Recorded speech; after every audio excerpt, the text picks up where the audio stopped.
Hello. Yeah. I put my bathrobe on just for you. No way. That's brilliant. Like, Brilliant. Love speak it. to me. Did you?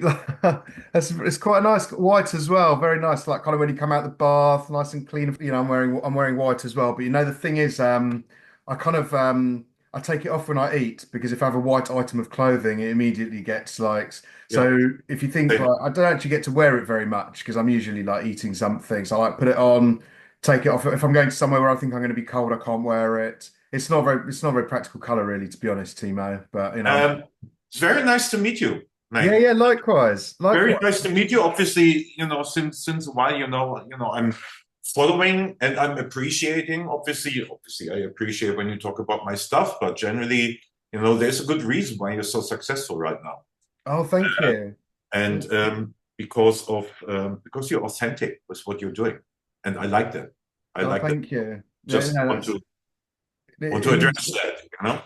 yeah, it means a lot for me for you to say that. I appreciate that because I never set out to achieve anything when I was doing my social media. I always Yeah, thought it would be a bonus if I mean to be honest, when I used to have a car channel and I really liked that. It was really good fun. I used to make videos about cars. I don't know if you ever saw them. Probably if you watch me on follow me on TikTok, occasionally the car ones will just come up because I made so many of them. But yeah, I really enjoyed it for 3 years, but I always used to put a bit of dance music in there. And if I was at a festival or if I was buying some records, I used to just do a little TikTok about it. And I noticed that those ones got really good views. And after about 3 years of doing the car thing, I just decided to make a change. I was just enjoying talking about music a bit more. And, yeah. cars is a big passion of mine, but music is actually a bigger passion. But when I set up my channel to do TikTok like nearly 4 years ago, I just didn't think anyone would be interested in hearing someone of my age talking about like dance music and rave music because I thought, the audience is very young on TikTok and I wasn't really looking at Instagram then and I just didn't think they'd be interested. But Yeah. what I noticed when I was doing my channel was that, like I said before, people were interested Yeah, and a lot actually, right? It's like especially the young generation of now. I mean, they are certainly interested in this period of music that you're reflecting there. In my opinion, very authentic. That's what I think is why. I mean, you must be a specialist, and as you say, you did like a car show before, so you must be a social media specialist. So it's for sure it's not your first project. Yeah, this is what I it's recognize in the professionalism of what you do there. Yeah? And oh, thank you. Yeah, I mean, I, it's not my first project. I've worked in marketing before, but I yeah, didn't do anything with social media with it. It was a different sort of marketing. I was working like kind of like with retail and that sort of thing, right? But the methodology has been useful because it's always with marketing, it's always about doing something, looking at the result, understanding what caused the result, testing yeah, new things and isolating. And that methodology, I mean, that's useful for anything in life, in business, in relationships, whatever, right? But with the TikTok, when the Instagram started blowing up this year in January, my experience with the 3 years of doing the TikTok car thing was very helpful because I had an idea about how to put content together and I knew about how to engage with people and mhm, how to network with other creators and all that sort of thing, which I learned over 3 years doing TikTok from scratch. I was able to yeah, hit the ground running when my Instagram music thing really started taking off. So yeah, it was helpful, but I still, the funny thing is when I started doing the music social media, it wasn't even a thought in my mind to be a DJ because I'd given up on that dream like 20 years ago when I was at university. I left university and I started quite a serious career in marketing and my music production and DJing just kind of disappeared because I just didn't really make time for it anymore in my life. yeah. And Like many actually, yeah, yeah. Mhm. you know how time-consuming music Yeah, production yeah, is, yeah, right? of Just it's course, like a yeah, black hole that swallows all of your time, and it's very enjoyable, but it's time-consuming. But when I started doing the social media thing, I just thought maybe I'll get a few free tickets to go to an event. Maybe I'll get to go to interview some DJs, which ironically I'm now getting to and do. then look at where you're at right now. I mean, when you posted your gig schedule like a couple of weeks ago, whenever that was, and was like, fucking hell, this is fucking impressive. Yeah. And then it's like I'm talking this with my best, this. You always are surrounded with like some really good homies that give you like a reality reflection. I'm talking with my friends also about you and about the phenomena that it is. In the end of the day, it's a phenomena, And in the end of the day, I mean, I am certainly analyzing this because it's my daily business too. I am analyzing this, and I repeat myself. I am very sure that the people love it because you're authentic. You might have edges, not everyone likes your style of dancing or whatever that is. But in the end of the day, what you do is you touch people. This is you emotionally touch people. If it's like for the older ones, is it, like that they remember, and for the younger ones, you're a bit quirky, but you're a nice person from the we only meet for the first time, but from the social media presence, and this is worth like it's gold. It's perfect. Congratulations on that. And as I say, thank you very much for from time to time featuring some of my old shit there. So I'm happy that I'm doing music since such a long time, and I'm happy that there is another platform that kind of like pays respect to what is in my heritage, really. I mean, just really something bedrock. I'm super active nowadays too, but I'm active since 30 years. I'm releasing music since 30 years this year. Yeah, So well, I wanted to talk about that actually. Like, that's obviously a key thing that I wanted to talk about today is like, the music old and new. Because like for me, it's all happened relatively late in my life, right? I'm 45. I was 44 earlier this year, and it's kind of suddenly blown up. But I noticed that like Doomsight came out. It was the year 2000, wasn't it? Right? And well, actually, it came out in '99, and in guys, the let's say the first half year, no one was even recognizing that track. yeah, You know. And funny enough, I'm having a conversation with Contour Records, the rights owners, later today, just right. exactly about that. I call Doomsnight the spot on the ass of my career. Always when you think it's gone, it's coming back. So we are discussing again. And I mean, in the end of the day, I'm happy what happened to that track. But yeah, it was quite a process until it like kind of blew up and so on and so on. But A you were lot relatively of old when that happened, right? Because you were born in '69. You're 10 years older than me, so correct. you're 55, right? So that Yep. record came out in '99, right? Yep. So you were actually 30 when that blew up, right? Yes. Which is like, and don't get me wrong, I was like, I was aware of Relatively your career late before that. in the career. Yeah, I know. I'm fully aware. Yeah, of course. So yeah, but you've been active in music for quite a while before that on the underground scene, like making kind of, I guess it was sort of somewhere between progressive house and techno from the stuff that I've looked up. Would you say, or Yeah, yeah, yeah, whatever. I mean, it's like give the baby a name. I just did my kind of like interpretation together with my production partner Martin Buttrich. Obviously, we kind of like created this kind of like trademark sound without knowing we do create a trademark sound. In the '90s, when we started producing, we always had the problem of like sounding different than the others. We always tried to sound like the others, but it didn't work. And then later on, we realized, we kind of like created our own niche in the field of electronic. It's like no one was like kind of like having this kind of like, let's say, very particular sound. And then later on, it was our secret weapon. This is how it progresses when you really believe in something, and when you really think, this is the shit, and it's really worth it to work everything to move your things forward. I know this. I know. I come from the good old times doing my research without the internet. yeah, yeah, yeah. Imagine that, and back in the days, it was like, I don't, I'm not, I don't want to be the old white man or so, but back in the days, it was 100% solely about the quality of the music you were producing or you were DJing. 100%, nothing else. Social media, there was no social media. Either you were doing the shit or you were not. And if you were a great DJ, you had like great arrangements and so on and so on. And if not, you didn't. It's like, yeah, I know what it means to work hard for something.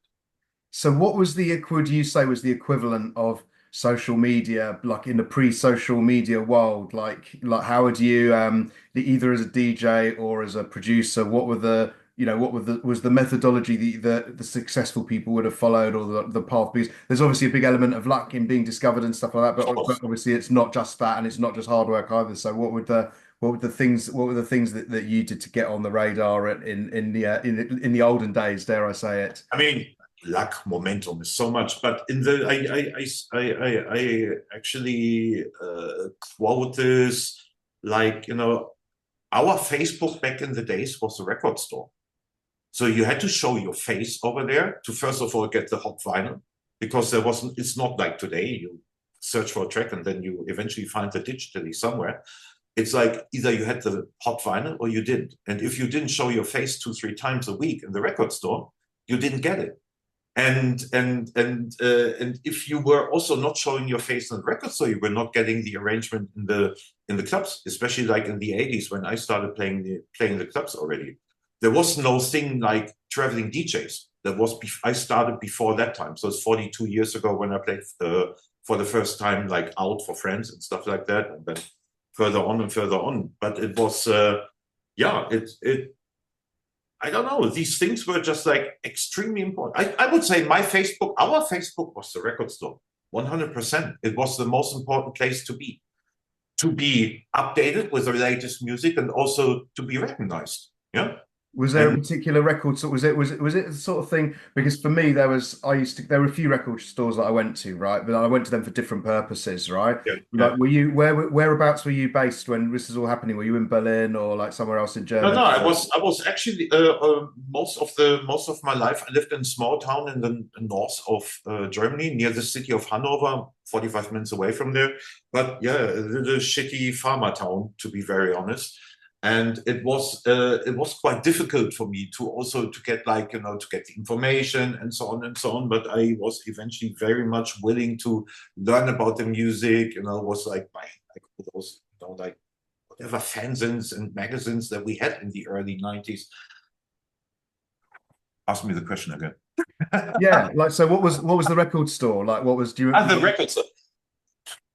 Yeah, I lived in North Germany. There was one Discomania Records in Hanover I really have to mention, because there was also a music distribution called Discomania, but they were later on based on the record store. So the record store was one of my favorite ones, Crazy Tunes in Hanover, but then also DJ record store in Osnabrück in north of Germany, and then like the record stores in Hamburg. I used to go to Amsterdam already from the age of like 16, 17, like 3.5 hours car drive from where I lived. And then I think about 1990, 1991, I also aimed to go on a regular basis to London to buy records basically in London. So I was trying to be like super active with that, and I've been already in the 80s. I mean, it's like back in the days I was in the lucky position to buy vinyl for the clubs. The clubs, they all had their own record collection.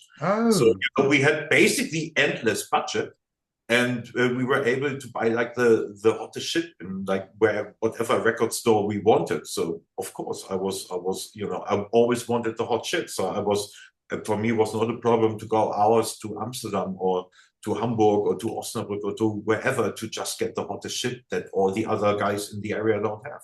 Yeah, no, that kind of makes a lot of sense actually. I remember so when I was younger, when I started buying records, I was living at my mum and dad's house, and they lived in a place kind of in southeast of London. It's a sort of suburb just outside, near a small town called Bromley. And I used to go there. There was a shop called Bluebird Records. Yeah. And at the time, the first music I was into was like hardcore, old school hardcore, breakbeat hardcore, before the happy hardcore and before drum and bass. When was that? Mid-90s or something? Yeah, I started buying records probably around 1993, right? Yeah, So yeah. I was buying stuff on Suburban Bass and Moving Shadow and Ram Records and Formation and that kind of like, drum and bass type stuff, and like the hardcore, old school hardcore as well. Like, the Suburban Bass stuff was kind of before, I guess it was before they really went fully into drum and bass. And I used to go to Bluebird Records. And then, whereas that developed into happy hardcore, I got into that for a very short amount of time, but I felt that scene sort of like went off in a direction that I didn't find very interesting. And I got more into drum and bass for a while and jungle. And then I got into house music around kind of 95, 96, because that scene was really blowing up. Mm. And Bluebird sold house music as well. So I kind of switched into buying that sort of stuff. And then shortly after that, there was like in the UK, there was like a garage like explosion around 96, 97, which I got involved in then. And then after that, the trance scene blew up. And I never stopped listening to drum and bass. I never stopped listening to garage. But then when these new scenes came along and blew up, it just kind of increased my palette of sounds that I like to listen to, and clubs that I used to go out to, which I think is sometimes a bit unusual, because I think it's more common to follow maybe at the time I felt amongst my friends and people I knew it was more common to follow one scene, and you wouldn't necessarily go to trance and then also go to a drum and bass event. They were seen as quite different. Whereas now I think people audiences are more open-minded, and I'll play a set if I'm playing for 2 hours or 3 hours. I'll play a set where I take people on a journey through a number of different genres. Yeah, And I I think realized that. as Yeah, long yeah, as I was doing a bit of research on you also. I mean, I got a kind of an old school connection to the drum bass scene too. So what I had then after a lot of work, I mean, we could talk for hours, but after a lot of work, I eventually got my first shows in the UK back in '95, and also I started playing at Lakota in Bristol. oh Uh, yeah. and I became immediately resident there. I had a bi-monthly residency between '95 and '99. And every time I played there, the main room and had like the main time in the main room. Um, every time Ronnie Size and Represent, they had the back room. So more or less every time I was there, I played my main set, smoked a fat jolly, maybe half a pill or something like that, took my t-shirt off, went downstairs in the basement and then, give it like full on, like on basically on pure drum bass. And I absolutely loved it. And as we know, I mean, Bristol was like one of those like epicenters of this developing drum bass and also breaks, but also drum bass sound. And it definitely, wrote its thing onto my hard disk that's there forever. I Yeah, mean, you're spot on there. Like, you've got Ronnie Size, DJ Died, TC. Like, yeah, yeah, Melodi's the full. always been a big thing. And when I play my sets, when I do my longer sets, like I've just started only quite recently playing a little bit of drum and bass at the end, because drum and bass is one of those things that's a little bit polarizing. It's not to everyone's taste, right? You can play like techno, trance, house music, even hard techno, and like people can go along with it, and it's a cohesive story. But when you Yeah. play drum and bass, it is slightly different. It's a different thing, and not everyone loves it. But so there's some places I'm playing in Liverpool on Friday night, and I'm not sure about drum and bass there because I don't know if it's a city where it's a big thing. So I try and do a bit of research and whatever. But Bristol's somewhere where I'd feel completely safe, like doing Yeah, it. totally. Yeah, Yeah, yeah. yeah, they So love you it. could play Absolutely love just it. a pure drum bass set, breaks or drum bass set that people were completely free. I could play only drum and bass, and it would But in the end of the day, let's say where I see you, just from my very personal, subjective view to you, it's like it doesn't really matter where you're at because you are standing for exactly that what you just said. You're storyteller. You are telling the stories from so-called back in the days, the good times back in the days, and this is what the people want to hear.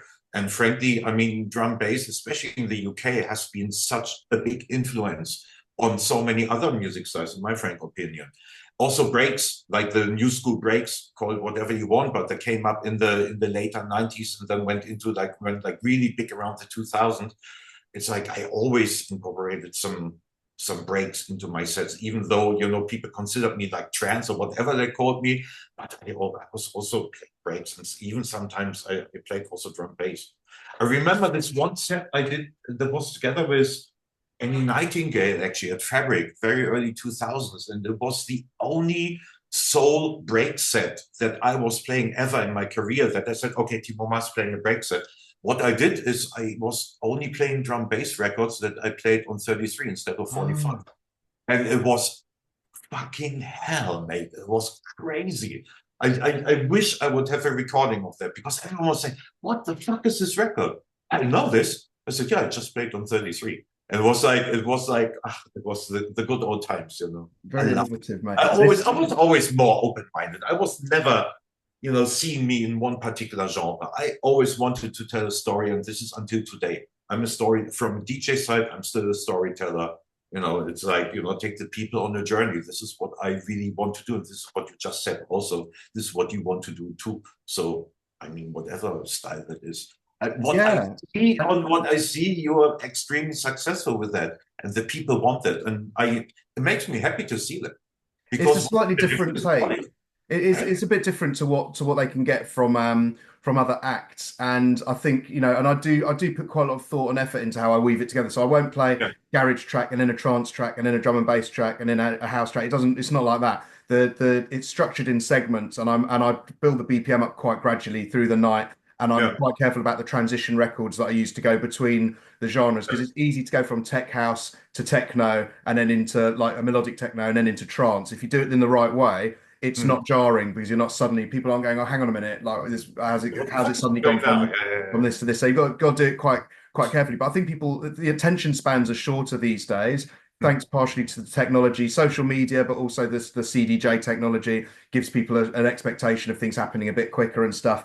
And I think, if you're standing in front of people playing for 2 or 3 hours, unless they're people that are like, real heads that are massively into a particular genre, I think it's, taking people on a journey through different styles seems to be something that the audience engage with. It's interesting you mentioned Breaks, actually, because Breaks is making a little bit of a comeback at the moment. On last Saturday, there was a night at the Ministry of Sound, and they had Freak Nasty, Crafty Cuts, Plump DJs, Stanton Warriors, Oh, wow. and freestylers all on the same So night. all of them. Yeah, all Okay. of them. But if there'd been a fire in the building on that day, then the entire break scene would be over. They'd have to go.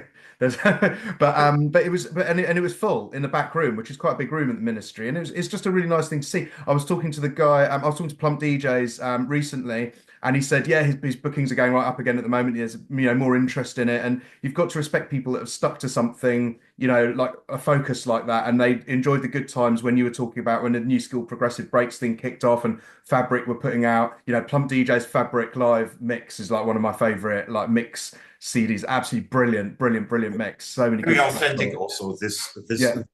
very, I mean, I love this. I was playing so much in the UK also. My management from the UK, as I say, the residency in Bristol, I was playing so often. I was spending actually quite some time all over the UK, and I was aiming to play there already from the early 90s. I always wanted, because this was for me, and still, I don't know, today is a little bit watered out, but until a few years ago, for me, like, the UK was the most important market for club music. Like, always has been already in the 80s. Like, the innovation always come like on a wider scale from the UK. The club scene, the club culture, I think Italy is the strongest one, always been the strongest one. And the Italian, have you ever been? Have you ever played in Italy? No, not yet. No. It's like, it's mate. serious great times. And the Italians love clubbing, like the culture of clubbing. But club music for the UK always been the leader in the world. Of course, with the influences from Detroit, from Germany, and whatever. But I was always so keen to play there. I always loved the music culture in the UK. I always loved, the open-mindedness of people. If it was the parents of my mates in the 90s, the parents listening to drum bass, the parents listening to some kind of experimental stuff, like in their 60s. And I had some moments that, where do you know this music from? Well, because Jules Holland on TV, who's doing his show over there, and it's like, it was always more open-minded, and something I always appreciated about, like, playing there and having like a really good connection to the scene culture out there. Yeah, no, that's cool actually. And I'm not going to talk too much more about Doomsight because I know it's like, just one part of what you've done, right? As I say, spot on the ass of my career. Yeah, no. There are a couple of pointed questions I wanted to ask you about this, Yeah, actually, please. as I've got you, right? It's Yeah. very hotly debated, and there might not be an answer. I might not get an answer at the end of this. It's very hotly debated, like with Doomsnight, like what genre like this track is in. And genres are a bit of a fluid thing. People can have their own interpretation, but it'd be very interesting to hear your view as the person that did that very famous remix of it. I mean, okay, a slight little bit of history. We like Asilo was just like, small DJ from the north of Germany, one of my Jägermeister drinking friends, and he asked me at some point in '99. He said, "Hey, would you do a remix for my track?" And I heard the track. Say, "Yeah, why not? No, got an okay business from the record company. Let's do that." So Martin and we did a remix, and we delivered that to the record label, and the record label said, "Well, it has nothing of the original." I said, "Well, sorry, but the original is shit." Frankly, it's like, no, it's a new track in the end of the day, and you can't do that, blah blah blah blah blah. So they refused that. And then I was sitting with Martin and said, "These motherfuckers, the track's actually super strong. Why don't they take it?" Okay, so what we do, one more try, one afternoon. If this doesn't work out, we just don't do it. So, and then we thought, okay, what do we use from the original? And the original had sampled Flat Eric's Mr. Ozo Flat Eric, this one bass sound in it. So we didn't even take it from the samples from the original. Again, nothing of the original in it. We sampled the bass from Mr. Ozo. and build all the other stuff around, because it's quite a simple track. It was done in 3 hours. I remember when I was talking to Martin, hey, what do we do now? Breakdown. I said, yeah, speed it up. Ah, we can't do this. Josh Winky did this a few years ago. Blah, blah, we can't do that. I said, hey, fuck, let's do that. It just, I know, works on that. So, okay, let's do that. 3 hours later, this thing was done. Blah, blah, blah, got released. And then, became what it became like a year later. But the first track we did, the first remix, was my single Ubik, which was becoming a huge hit in the UK. And Ubik was the first Azure the Bass remix that the record company refused. Right. And I mean, and Ubik became actually then later in the year 99 became completely iconic, and was like the basis for like my first proper like record deal in the UK, and so on and so on and so on. But that Ubik was the first Azure the Bass remix. It was a period when Martin Buttridge and I, when we were in Miami in 99, we came back from the music conference in Miami, we were so thrilled, pumped from like all the energy and all that there, that we had a period of like 3.5 or 4 weeks where we did Azido remix, Ubik, where we did the 2 releases on Bush, the techno releases on Bush, where we did the Shiba 1 and 2. We did everything in this period of a few weeks after we came back from Miami, because we were just like so pushed from the parties we've seen. They're so inspired from everything. But yeah, there's and then what genre? You asked me what genre. Fuck it. Whatever genre. I think until today you cannot name it, because it's exactly in the middle. It's on the chair in the middle of all genres. It doesn't belong no way into techno, into whatever, maybe a bit of breaks, but even for that it's unusual. And I think this is the secret about it. It's super functional, and it's just accessible, and still accessible until the day of today for every genre. I mean, how many reinterpretations? No one ever heard the original. I can promise you. Yeah, I have. Everything is like based on my remix, and like all the new interpretations. I remember early 2000 drum bass and breaks and techno and this and that. And nowadays, every few weeks, there's a new tech house remix popping up. And as I say, I'm having a conversation today with a record company who holds the rights. They were proposing me like some ideas. I have a little bit of saying with that also. They were proposing me a few ideas. And I want to propose, that's super exclusive now. I want to propose them something today. I was never considering in 25 years since I made this thing with Martin, is like I want to propose them that I'm jumping back into the studio and we'll do a fresh interpretation of that. And obviously for me personally, and I mean, of course, it's my bubble. In my bubble, I think it's definitely recognized as one of the most prominent tracks in dance music.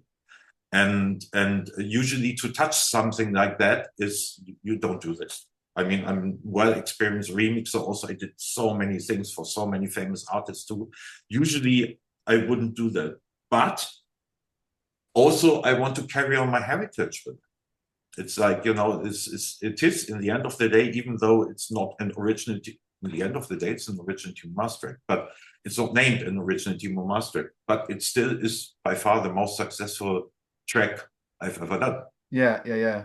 And one thing that I think is interesting about this, track, is that it kind of unites. There's very few tracks that would get played at a breaks night, at a techno night, at a progressive night, or even at a garage night, because it's, there are people that will say it's garage breaks, and it kind of does fit in with that genre as well. But it's something that manages to kind of tiptoe around all of these different genres, and it's probably one of the reasons that it's so successful, is because it's got that. It's for such an underground track, it's managed to be universally accessible and popular. Very unusual. No vocals in it, and made it top 10 in the UK. Yeah. I mean, it's like usually, everyone's adding vocals to something to make like a thing that works well in the underground and is touching like the pop a little bit. You put focus on that, and then eventually, usually top 10, top 20, radio plays, blah, blah, blah. But it made it without any vocal work on it. It just made it because it's so quirky. The other thing that is like, people always talk about this story about, oh, I was the music manager that never signed the Beatles, or you're like, Google came and pitched to me, but, and I never went for, I decided it wasn't a good option and stuff. As a remixer, usually there isn't like, you don't always get publishing or royalties and stuff like that down the line. And there was always this thing about with Doomsnight that you'd done it for like a fixed fee, and then it obviously went off and blew up and was probably one of the biggest records that year and one of the most iconic records, like I would say, Mm. within like dance music. I had an agreement, mate. I mean, when we're talking straight here, and I know this. I'm following everything on socials, and since years, obviously. I mean, there was an agreement from the beginning on. There was an agreement with the former A&R from the record company, and they said, it's like on your mix, when it blows up, of course we do 50-50 with that. But I never fixed it in written word. I was believing into the, I'm old school, yeah, into like handshake deals. Yeah. But then, when it started to blow up, and then what deal, what you're talking about, was then the reaction. And I was then, I mean, there is a whole bunch of things in the background that were going on. Obviously, I was fighting for my rights there. And I was even in court like years later, and so on and so on. And, in the end of the day, let's say the financial success of the whole thing didn't go really into my and my partner's direction. But then on the other hand, it was my international breakthrough. I mean, and based on that, obviously, I was booked everywhere. I had like all opportunities. I was opening all doors. But the thing itself, I mean, it played in millions. It was a worldwide hit. I have all these numbers back in my head, like far more than 500 compilations worldwide, and charts entries everywhere. UK is one of the most important charts. I think 7 is the peak. After they released it 3 times in 2000, it was somewhere in the 30s, I think. Then it was in the 20s, and then it was getting after Notting Hill Carnival. Then in 2000, then it became a top 10 hit. After everyone was playing that on Notting Hill Carnival that summer. Crazy. Yeah, no, I remember the year. And to be honest, it sounds like unfortunately it was a bit of an expensive lesson for you. But on the other hand, not that you weren't well known before, because it was, but it was more of an underground thing. I guess well, how would you say? Oh, sorry, I've just got someone at the front door. Could I just have 1 minute? Sorry. No, don't be. Oh yeah, okay. So By the way, I like the conversation. It's really nice. Nice oh to meet yeah, it's awesome. I'm loving it. So this is like my last question, and it's not so much about Doomsnight, like the track itself, but I you. Yeah. think I think one of the reasons that people find like my little journey that I've been on this year captivating is because it demonstrates, without wanting to use a marketing phrase, it's like the art of the possible, because it shows what can happen to someone. You work hard, you have quite a lot of luck, and the stars align and the circumstances are right, and Yeah. things just start to happen and you can get propelled. And I feel maybe like, do you find that relatable with Doomsnight? And could you talk about how after that record really properly hit, the impact that had on you, like in terms of your career and personally? Because I think that'd be interesting to I mean, understand. it was still a different time. So social media didn't play a major role at the time. Let's say social media really came up then like 2003, 2004, then with the invention of the iPhone 2005 and so on and so on. Things have changed. People had their camera from that days always on them. Before that, it was, well, it opened all doors. It really opened all doors. I mean, it's like as it was considered a remix, everyone wanted. And I mean, it's until today, it's like that. When you're successful, everyone wants a piece of your cake. You know this for yourself. You're in the situation right now. I can imagine a lot of people, whatever sponsors, knocking on your door. It's normal. This is how business works. But it was a different kind of business at the time. And I mean, from that time on, and then for many years, it just elevated, especially like this production team of Budrich and myself into that kind of like high-end business that everyone is dreaming about when he or she is making music. Yeah, it's like having the opportunity to remix so many like famous artists, like whatever, Madonna, Depeche Mode, or Jamiroquai, or whoever was hot at the time. Of course, it was just like absolutely awesome, and things were happening that were like a few months before that was happening were completely unimaginable. Not thinking about it, because it was just not on my radar at all, even though I was always thinking quite big. But yeah, it just opened everything. If it's like the opportunity for collaborations, if it's like the opportunity of having the chance to work on, like, let's say, also famous material in the remix field, and also having like attention on my product also, which is something, which is something that is so difficult to get nowadays. I mean, no matter how good your product is like the most important thing nowadays is how good is your social media content, and how good is your social media concept to promote what great stuff you're doing over there. And so it was, the emphasis was different. But I mean, obviously, I'm extremely grateful to where I've been, what way and what story I have written over the past, let's say, like, yeah, 30 years professional in the business. And I'm super happy to be here and now and being able to talk to you about exactly that. I mean, you are, beside, in my frank opinion, very talented and super passionate, but you're also a phenomenon of today. You are a very good example what can happen when, what you also mentioned before, when momentum, just like unique touching points are coming together. Everything is possible as long as you believe strong enough into that, and as long as you work hard enough for that. I And think it's a very positive like statement. Like, thanks for your nice words. I think what I always say, because it's like, you have to manage people's expectations as well. And what I always say is like, follow your passion and do something you love and be authentic. And then, what's the absolute worst case scenario? Even if it doesn't take you anywhere, you've been doing something you enjoy, you've been sharing. You'll always, on social media, you'll always get like, you'll always attract people that are interested in the same thing as you. And you'll always be able to meet new people, make a sense of community, make a connection with real people all over the world, which is something you can't really do outside of social media.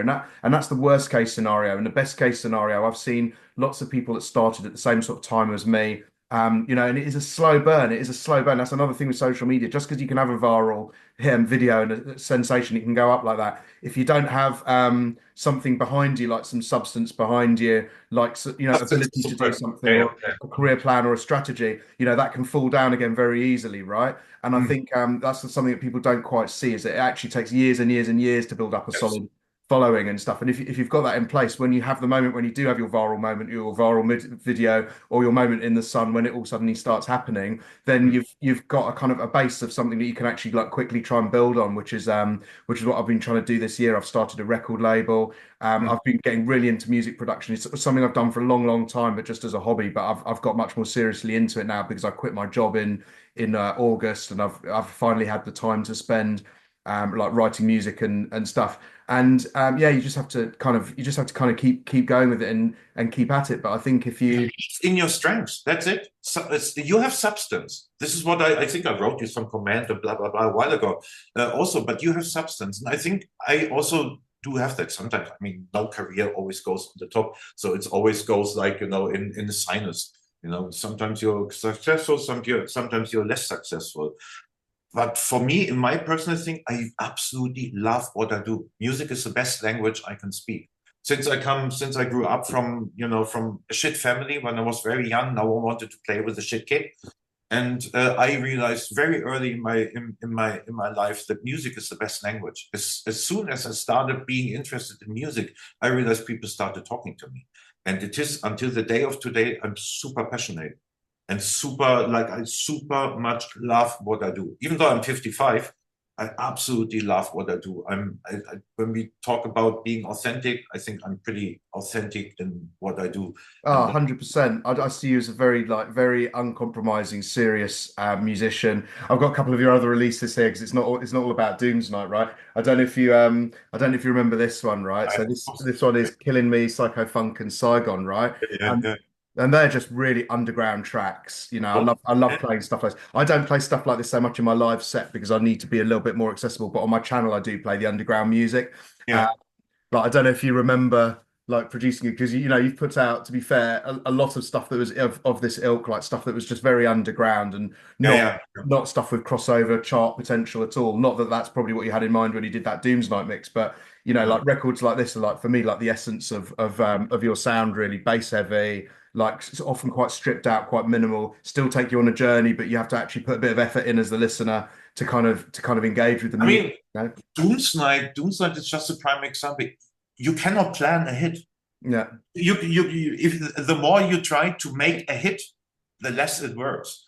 Hits, so-called hits, especially things like that that are crossing so many genres, they're just happening. They're just it just happens because something in it is kind of magic. But you cannot plan. You cannot go to the studio and say, "Hey, I make a hit." It would be if you're not like, let's say, David Guetta with like all the marketing machine behind that or so.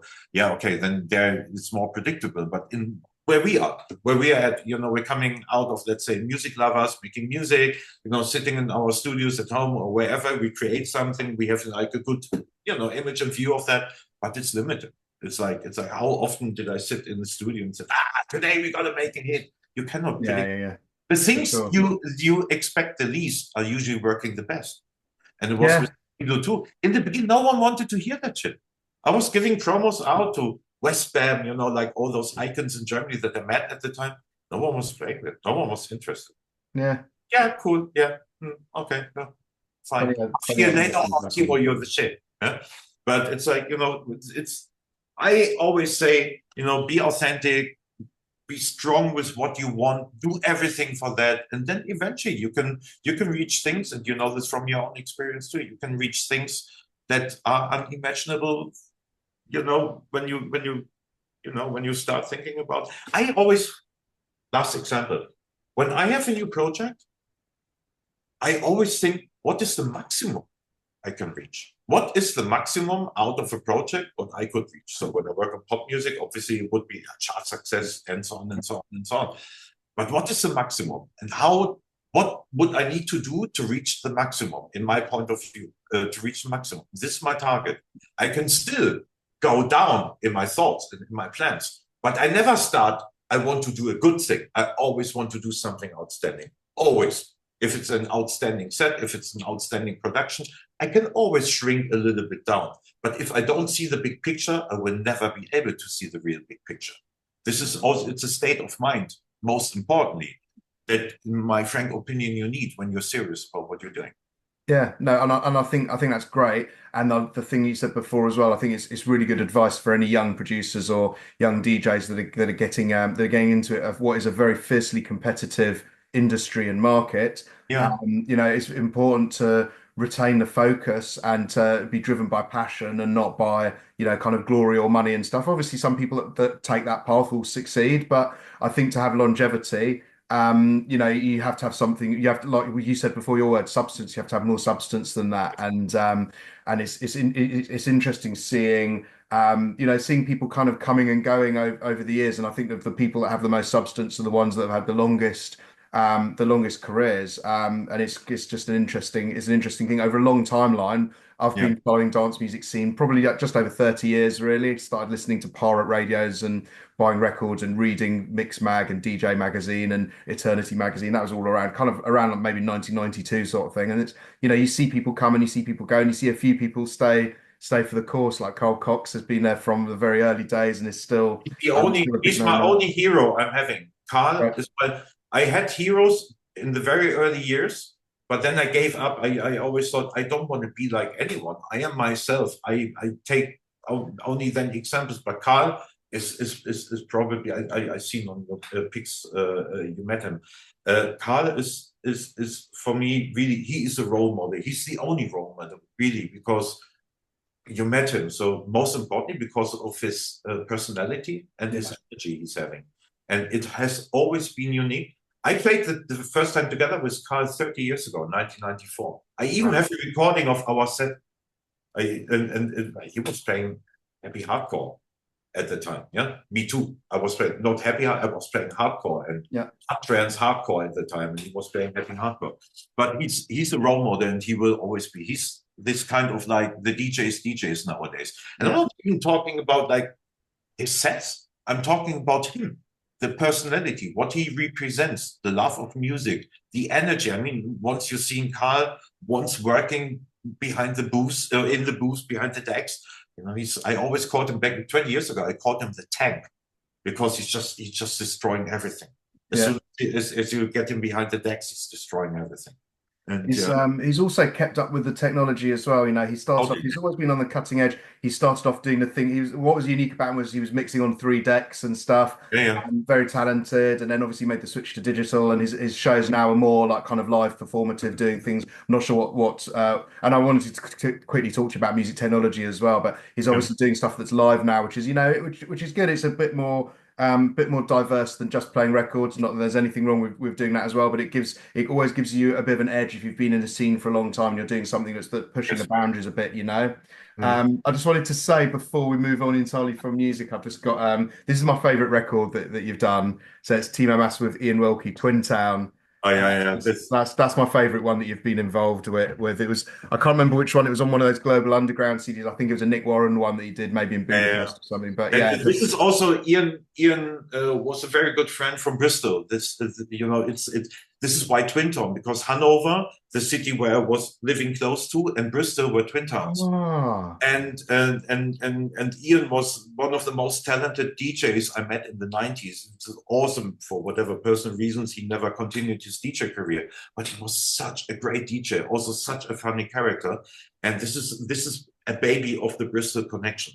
This one, Ian will be Twin Town. Yeah, yeah. He's and Nick Warren's a Bristolian as well, isn't he? yes, yeah. I know Nick since the 90s also. I mean, I know the Massive Attack guys from the 90s, and I met them all in this period, and this was very, very very strong experience for me that lasts until today, as you can hear.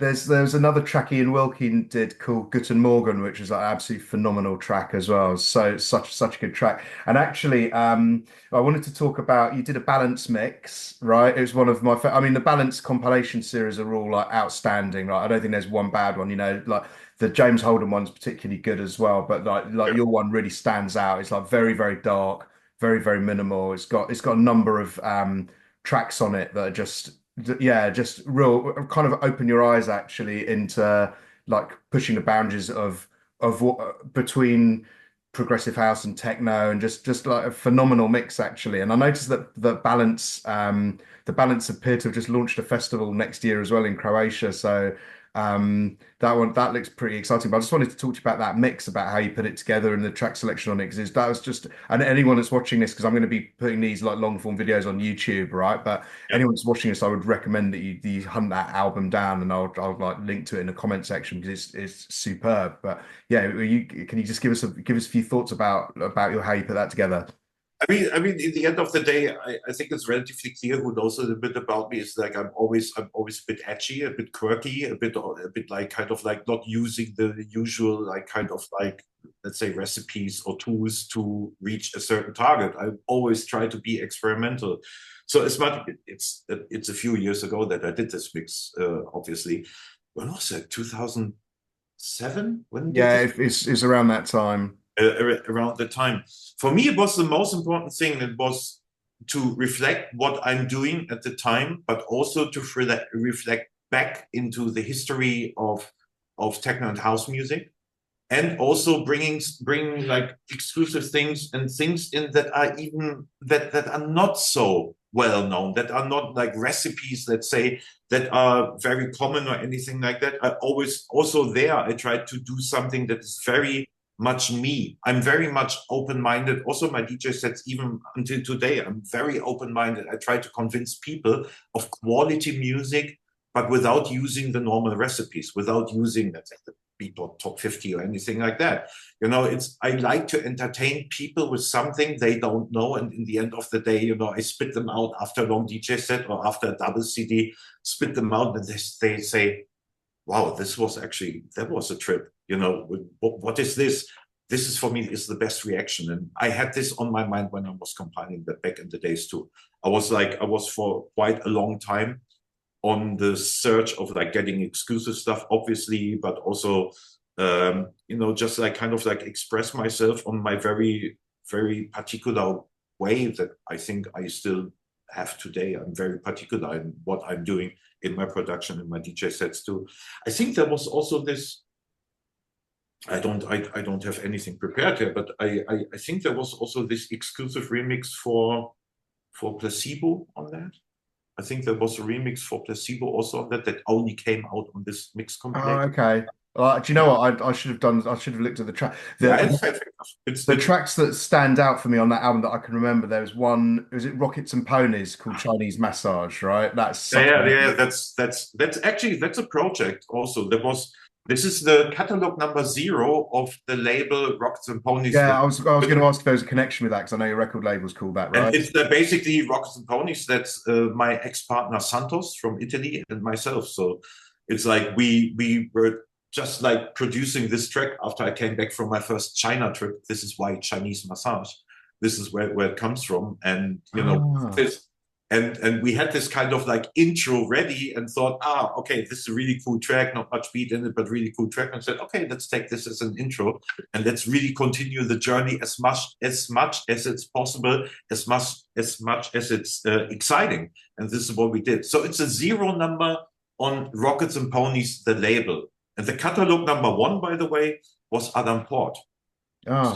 it's like also kind of music, very good example. If you really continue following your way, be continuously strong on your own product, support each other, and building something continuously up 15 years. These guys are the biggest thing in dance music nowadays. That's an interesting thing with Santos as well, actually, because he did one track that was like phenomenally commercially successful, which was Yeah, Camel, it was right? number 2 in the UK charts or so. Yeah. But almost everything else I've heard that the guy's done has been like much more underground than that, which is just like I just didn't expect that because Camels was like. But I guess the thing with Camels is if you listen to it, it actually isn't a particularly commercial tune as well, right? It's one of those things where it's whatever. It's like a disco loop that's been sort of turned into a track, and it's like it's quite. I wouldn't exactly say it's minimal, but it's sort of quite minimal in terms of it doesn't like it doesn't exactly do a lot, but what it does do, it does quite well, and it's not. It's not the reinvention of the wheel. That's Yes, 100%. yes, I was listening to that recently. I'm unfortunately not too much in contact with him anymore, yeah. but I mean, obviously, I had my very good reasons to work with Santos for a few years because, in my opinion, you're completely correct. He's such an amazing producer and engineer in the studio, and so on and so on. And Camels was just touching us. This is what I said. It was just touching us. It was just at the time where it came out. It had this with the loop in it and so on. It just had this feeling that we also had in the scene at the moment, and he just nailed it. It's, as I say, it's not the reinvention of the wheel, and probably in any other year to be released it would have not been recognized at all. But there it's momentum, it's momentum, it's like catching a vibe, and most importantly, people were touched by that. And I mean, I did a whole bunch of things with Santos, like for example, Subtelite on Cocoon Records, which came out, I think, 2008 or so, was becoming one of the most successful Cocoon releases for years. And that was the first track I actually did together with Santos. I mean, where we took his energy, my energy together and said, okay, let's nail it. We do a track together. And that became also a hit in a different kind of market, in a different kind of bubble. But it's like, and it was also not fitting into something that was there at the time. It was not fitting into minimal was, I think, big at the time. It was everything, but it was not minimal. Yeah. And yeah, again, one of those. I mean, I had a few of those over the period of my career, but yeah, it's Santos, very good, very, very good producer, very good producer. I obviously know him very well. As I say, I'm not talking to him much in the last years, but I mean, still we shed our pile over there in creating some like timeless stuff. We also had this, I don't know if you're aware of that, we had this project together, Mutant Clan. Yeah, and a Mutant Clan. You did a track called Arcadia, right? Is that right? Yeah, a whole bunch of things. Yeah, So yeah. yeah, we had something on Bedrock, on Len Farki's label, on Connoisseur Recordings. We had like 2 releases, and so on and so. We were actually like growing more and more with this side project, with like certainly a slightly different style, and so on and so on. So it was a good time. It was a very good time to work with them. I think 5 years or so we worked together. Yeah. Sure, sure. So I've just got I was just going to ask because we're nearly on the hour. Are you okay for time? Are you right for like 20 I'm minutes? cool. Yeah, I take over. Perfect. So I just wanted to ask just a bit about your music production like methodology now. Like as you can see, I've gone for a kind of hardware studio, right? Because I just find it inspiring. Just, and I'm not going to be using like every synth in every track that I do, but I'm going to be messing around with them and using them to sort of like, to add some lead sounds. And I like the hands-on approach and stuff. But I know a lot of people have gone in the box. I know you can produce a whole track in the box, and it's not necessary to have any of this stuff anymore. But like, what's your approach to production these days? Like, is it hardware? Are you in the box? Have you got a bit of both, or how do you work? No, one thing. I mean, I communicated that very often. I am not an engineer. I've never been an engineer. I've never been the person programming the stuff. I've always been a person like if it was early in the 90s when I appeared like with a bunch of like vinyls under my arm into a studio and said, I would like to have like a bass line like that. I would like to do this. I had ideas, but I never had the urge of being a fantastic technician behind that. I wanted to have great ideas. I wanted to have the right tools for for the main thing I started with, like the DJ thing. And then eventually over years, it's like the spectrum was getting wider and wider in the stuff I love. But I always worked with the best possible. I tried to work with the best possible engineer, producer, partner that I was able to find. And for many years, and for the most successful years, really, it was like surely Martin Woodridge, um, outstanding. I mean, he still is outstanding. I haven't heard of him since years now, but whatever I heard, he didn't do much recently. But he's just his own kind of world. Nowadays, I'm working with different kind of teams. I'm working a lot on the club side with my friend Francesco Mami from Rimini in Italy. We work now since 3 years and nearly all club stuff, remixes, original tracks, and so on and so on. I'm doing collaboration with him. And nowadays it's like, with Frankie, it's a very good example. I mean, he was studying my sound historically, really, before we started working. We know each other since 10 years. We work now since more than 3 years. And it's not about like how to program this certain hi-hat or anything like that. It's rather important to have a certain aesthetic that we want to reach when we put Timo Maas on a track. And this aesthetic, this is we talk every day. We talk every day. We shoot everyday tracks, ideas, samples. Hey, have you heard the DJ set there? Have you heard this new track there? Have you heard this new producer there? I really like this kind of like particular kind of like style. I really like this. And we are more and more like nailing like the so-called perfectionism of what I want to express nowadays in club music. Then I'm also working on pop music, pop rock music, and even like soundtrack stuff and so on and so on. And I'm also not nailed into, let's say, just had a bedrock release with like two strong, like rather techy progressive tracks. But then I've had tech house track with a label in Italy, and I have some super experimental stuff that I'm doing with a guy from Düsseldorf, King Brain, at the moment, which goes completely into a different direction again. I mean, maybe it's a little bit in the days of today, maybe it's a little bit difficult to recognize for what sound I'm standing. I think because I don't want to be pigeonholed. I don't want to be, hey, Timo Maas does trance, or Timo Maas does this, or Timo Maas does that. What I would love, ideal case scenario of being recognized is, hey, Timo Maas does good shit. Let's listen what he's doing. Let's listen what he's, what is his remix this time? What direction he dives now. And when there's a new collaboration coming with a famous singer, what the heck is he doing there? I could play you examples, and I'm pretty sure I would blow your mind. I know, but then we would go into like 4 or 5 hours of interview and music session. But I love to do things like that. I never limit myself nowadays. I know what I do in a club. I love clubs. I think I'm pretty good in reading clubs, in reading crowds, and serving them what they don't know, but what they need. Yeah. And that works actually really well. I absolutely, this is my oxygen, really. I love DJing. I absolutely love to also, this also for yourself, how much power you have theoretically as a DJ. It's not just like success and answer the else. Power. You really have pure power over the people, over the mood of the people, over the vibe of the party, over everything over there. Yeah. It's and it's like I want to, I pretty much, I think I understand pretty well what you can do with this power and what direction you can bring it. If you serve people on an after hour in a super deep underground club and bring them on a trip they've never been before, or stand in front of 20,000 people on a big rave or festival, you have 60 minutes and then serve them for 60 minutes, kick their ass, that they also go out of the 60 minutes and say, what the fuck was that? I'm also, as a DJ, I'm flexible, but I would say I'm definitely psychedelic. Definitely psychedelic. Even though I play banging in your face, there's always a psychedelic element to that. And apart from that, it's like I can, if you're a music lover, I can strongly recommend come and visit me on one of my shows. I'm coming to London in January, by the way, and get this experience. Amazing. I'm a DJ, mate. I'm not a performer. I'm not going crazy and put like emphasis on how I look or whatever. It's, for me, always music has been the strongest thing I'm able to connect with.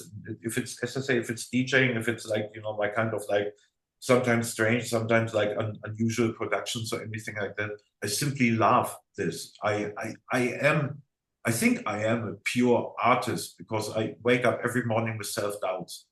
I'm waking up every morning, and this is a very, very pure sign of being normal. I think that's normal, mate, to be honest. Yeah, if you have this feeling, then then it really shows that you have an artistical side. I used to wake up in the morning up until relatively recently and wonder whether I'd imagined the whole thing and it was all just a dream, and because you have these dreams about things and then you wake up and you're like, oh no, I imagined it all. But it all changed actually one day when I had a dream that I was about to play at Boomtown, and it was just before I was playing at Boomtown anyway. I had a dream that I was due to play at Boomtown, and at the last minute they'd put me onto the main stage, which was the biggest, the Origin stage. Yeah. And when I turned up, they only had CDJ 2000s, not 3000s. Yeah. And the DJ booth was offset to the side of the stage, not in front of the stage. And I woke up and I thought, that's actually not strange enough anymore to be a dream. That's actually the sort of thing that's like almost on the verge of being possible in my life. Can happen. So and then and that was when I stopped having this thing where I'd wake up in the morning and wonder whether I just imagined that I've been on this whole journey playing all these festivals and stuff. But I think waking up with self-doubt and wondering about stuff's like very normal when you're doing something that's kind of artistic or creative or whatever, because you're always at the mercy of whether people are going to appreciate what you're doing or not. And it's it's the same with a lot of things. I guess sports people and have a similar thing. Am I going to be able to perform at the right level today? And if not, am I going to be able to sustain my career for long enough? I think it's probably normal and probably quite healthy to worry about these things. Otherwise, you're if you're not. It's in my opinion, it's sharpening your senses.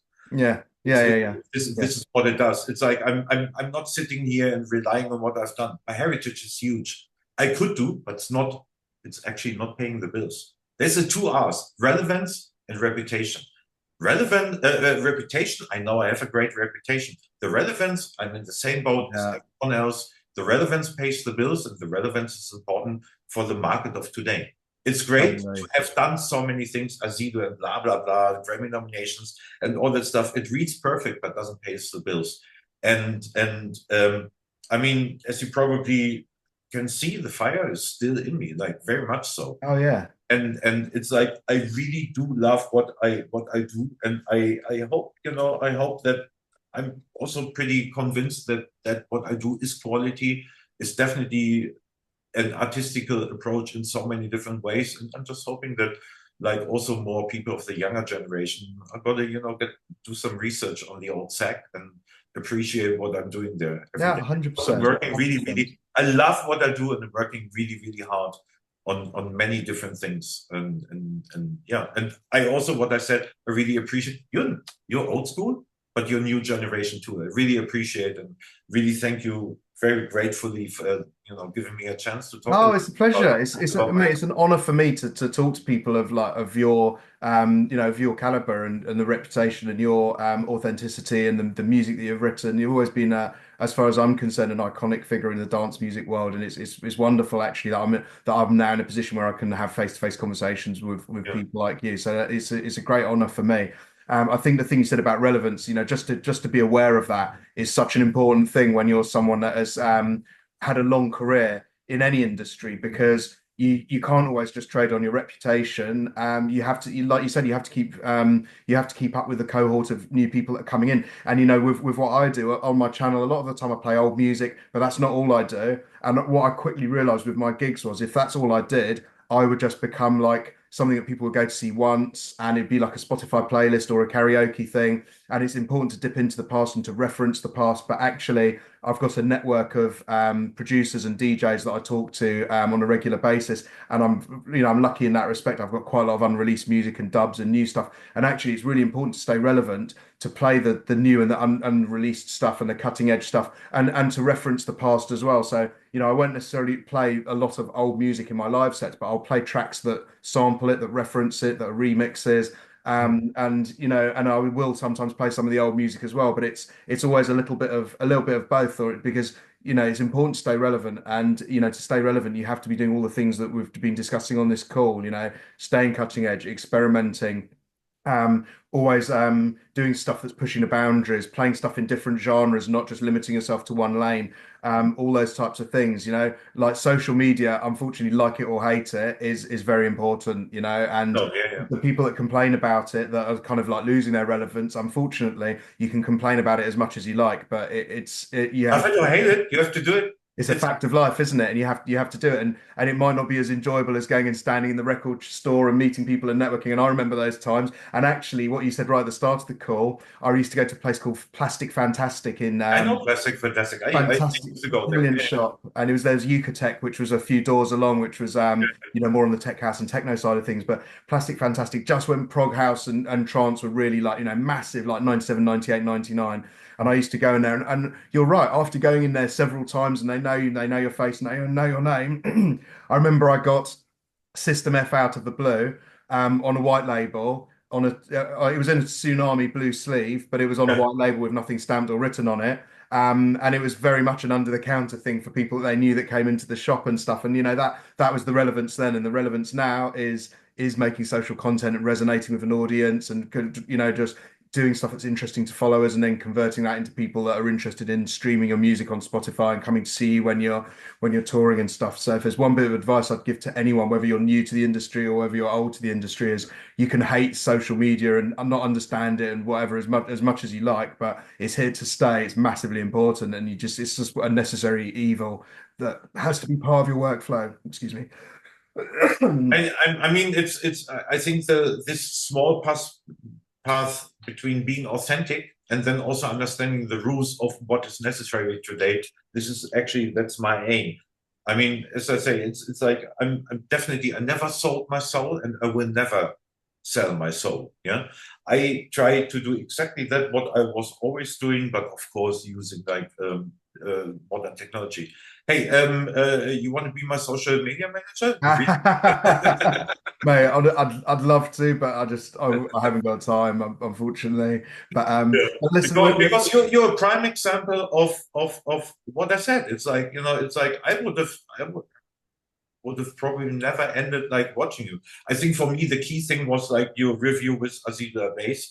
And then also, I wrote something and there was so much reaction to that. Like until the day of today, like still sometimes I get like some questions, comments, or anything like that still on this video. And it's like, but I mean, what I said, you touch people. That's why you're there right now. And you probably know that. I remember 99. 99 was end of 99. I reached the maximum what I was able to imagine all over the 90s when I had an idea of what would I try to achieve when I'm successful. And then from one year to another, I was there. And then was the big question, what comes after? And this is when life got really interesting. It's yeah. like, you see, fuck, this is the big picture. This is the opportunities. Hey, there is not many chances in life like that. It's then life is here and now. Make the fucking best out of it. Yeah, 100%. That's Yeah. that's exactly how I see it. Yeah.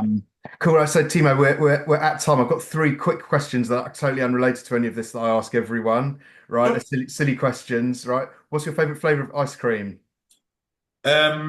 Pistachio. You're literally the third person that said that out of four. And if you wanted even more particular, roasted pistachio. I had That's like crazy. roasted Why is everyone pistachio ice cream in Rome. that is just the best ice cream I ever had. Yeah. So Josh Baker, Fatboy Slim have both, and Timo Maas, pistachio. Sorry. Yeah, but that's funny. Um, okay, so what's your favorite car? Audi. Got a particular one? I was before the until before the pandemic. I was the last one I was driving was an A7.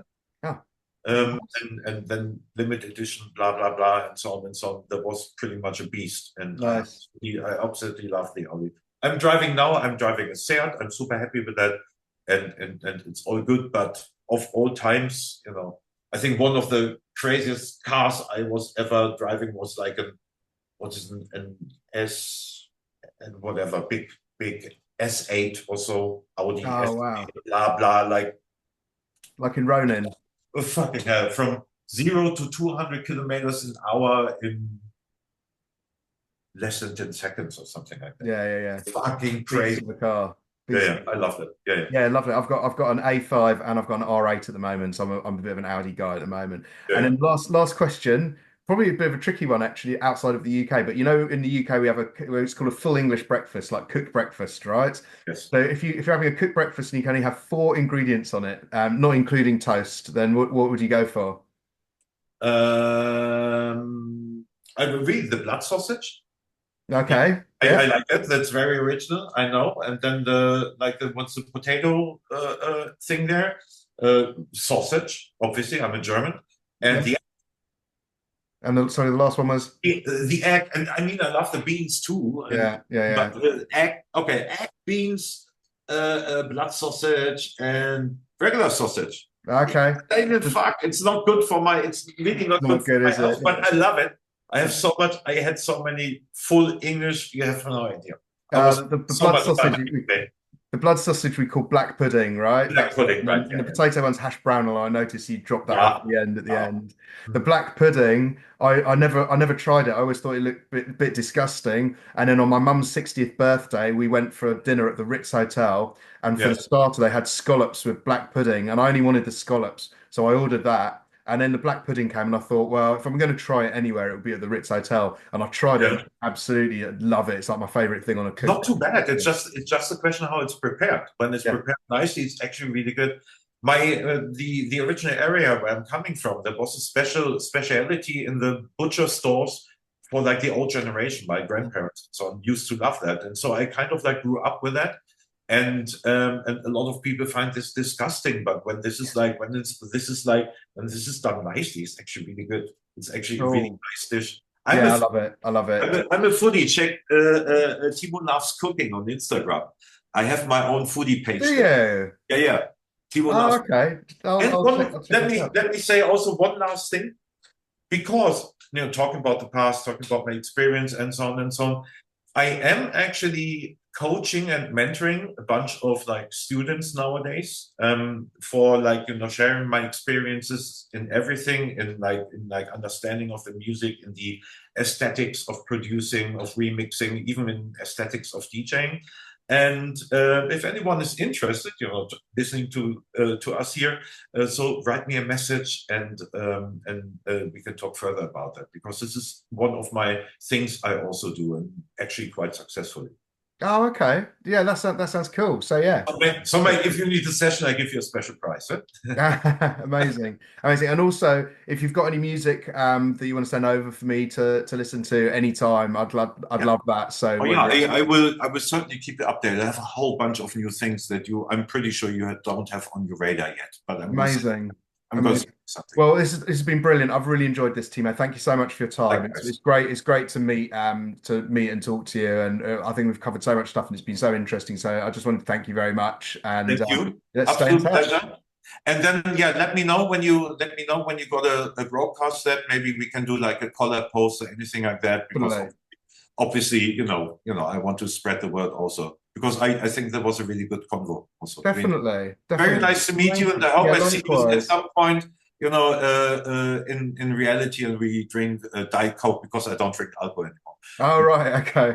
We have that kind of drink or joint or something together. Yeah, for sure. I'm just going to the pub now with my friend for lunch, actually. So I Okay. will Oh, probably have a beer or two. enjoy I'll that. enjoy it. Very nice Amazing. meeting you, man. And, Likewise, same. and Thank you. Cheers. see you soon. Bye. Yes, mate. Bye. Ciao, ciao. Ciao, ciao.